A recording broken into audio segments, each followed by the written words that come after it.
Welcome to my channel. This is my new channel. This is just a random spin-off channel that I ended up making, and the reason that I made it is because I love making my tech/career/lifestyle entertainment videos on my normal channel, but this is just a space for me to talk about random subjects or just talk about even technology in my own words, completely unfiltered without a script, right? So my other videos, I spend a lot of time, like weeks and even sometimes up to a month, planning, deciding how to create the video, what the idea is, the thumbnail, scripting everything, planning it to a T. And although that's really fun, I also feel like I want to satiate my creative outlet by also just, creating impromptu videos. And I think it would be really cool to do that as well because it gives you guys a chance to just hang out with me. It'll be fun. It's just like we're grabbing coffee together, chatting about life, chatting about just random thoughts. And yeah, that's kind of what my plan was for this channel. We'll see what it evolves into, or if I continue even posting videos on here, obviously. But yeah, my plan was my plan was for it to be raw and unfiltered. So I didn't really have anything specific that I wanted to talk about, but one thing I was thinking about is sometimes I'll get comments on my normal channel talking about how people who aren't going that traditional route, as in they're not going and getting their bachelor's degree in computer science, they don't know what to do in order to become a software engineer. And I can't say that I understand that perspective because obviously I went the traditional route if you've seen my videos. But I seriously am impressed and respect people that are self-taught engineers or that went through a boot camp. People who go through a boot camp, you have to be extremely brave to do that, right? Because you've made the decision in your life that I'm going to take this 1 year long or 6 month long program, invest in myself and completely change careers. And for self-taught engineers, you are basically committing yourself to organizing a path for yourself. It's kind of like entrepreneurship. You're organizing the course load, the homework, the projects, all of these things. And there's not necessarily a reward at the end unless you're successful in learning all these things yourself and then landing that job. So to me, that's really brave because those are the people that are huge risk takers, right? So not saying anything against people who are going the traditional route, right? Like there's a lot of good things about going the traditional route as well. You get to meet like-minded people and you get to also try different courses and you're just part of a more organized and structured program. And college isn't just about classes, right? You learn a lot of life skills. You're away from home for 4-ish years. You get to hang out with people that are your age. It gives you this whole new life experience. So I don't necessarily have a preference for either one. All three are viable options depending on your situation. But I did want to focus more on the self-taught and boot camp aspect because I feel like a lot of people benefit from those types of conversations, especially just, looking through the comments on my main channel. I think it's hard out there, right? It's hard. And even just being someone who's gone through the interview process, after having 3 years of experience, I still struggled throughout the entire interview process to get my current job. So I can't imagine what it feels like for someone who has never had a job before, or they don't know what to put on their resume or what their portfolio should look like. And I mostly wanted to give moral support on the fact that you can do it. It's difficult to get started, but I think getting started is literally the first step. So if you're starting from scratch and you're a self-taught engineer and you don't even know what to begin with, I would say write at a high level what you want to accomplish for the year, what you want to, and then work backwards, right? So what do you want to accomplish then in the next 6 months? And then what about 3 months, 1 month? What about the next week? And just kind of work backwards. So if your goal is, I want to get a job in 1 year, right? That's a great goal to have. And then let's say in 6 months, I want to have 2 projects completed from start to finish. That's a good goal to have. And then in 3 months, I want to finish the structured courses that I choose for myself.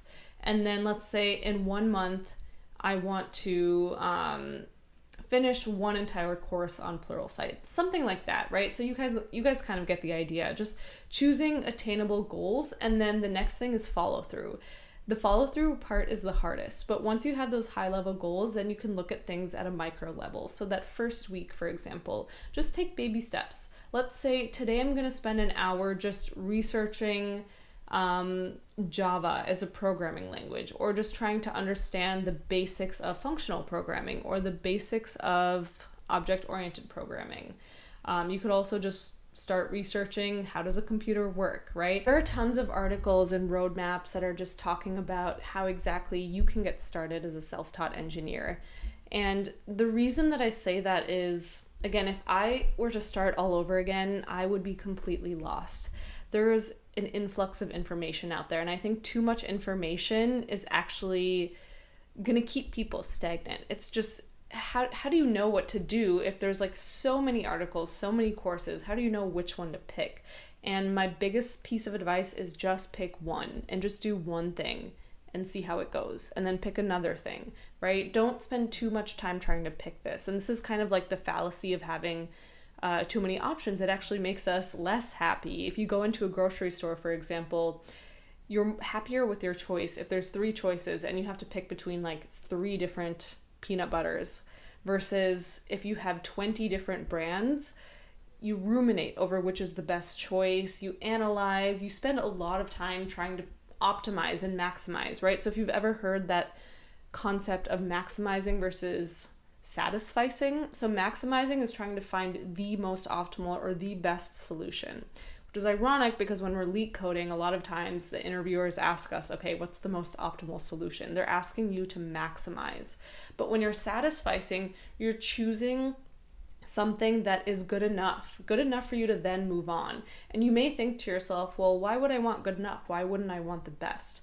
Well, studies have shown that if you, for the most part, approach things from a satisficing point, I don't know if that's a word, satisficing viewpoint, then you end up being a lot happier. You choose something that still makes you happy, but you're not spending all that extra mental bandwidth trying to figure out, oh, what's the best for me? And while you're spending all that time figuring out what's the best for you, your mental health is degrading. You're spending that much time. Time is like it's a commodity, right? You're spending that time figuring things out when in reality, you don't know if you'll get a return on your investment. You don't know if spending that extra time will actually get you something that will make you happier. And in fact, you'll just continuously do that throughout your life. You'll try to maximize and spend all your time just trying to find the best solution versus picking something that works and being happy with that thing. I don't know where I was going with this whole abstract concept. I just like talking about maximizing and satisficing, I guess. But my point is that pick something, right? Start somewhere, but don't spend all your time trying to find the best course to take or the best job to have, right? Just do something. Swim in a direction, at least. That's kind of my point. And even with being a software engineer on the job, I've learned that this is an approach I have to take. So a lot of times I get very ambiguous tasks. And when I get those ambiguous tasks, the old me, what I would do is I would twiddle my thumbs and not know what to do. Sometimes I would ask someone, but I would sometimes also be afraid to ask someone for help because I was under the assumption that they were under the assumption that I should know what I'm doing. But now I've learned that that's not the right approach to take. The best approach to take in those cases is to do something, right? So break the problem apart and look at the first step. Okay, what is this sentence even saying? Figure out what it's even saying in general. If you have to ask people, ask people. Once you do that, then try something.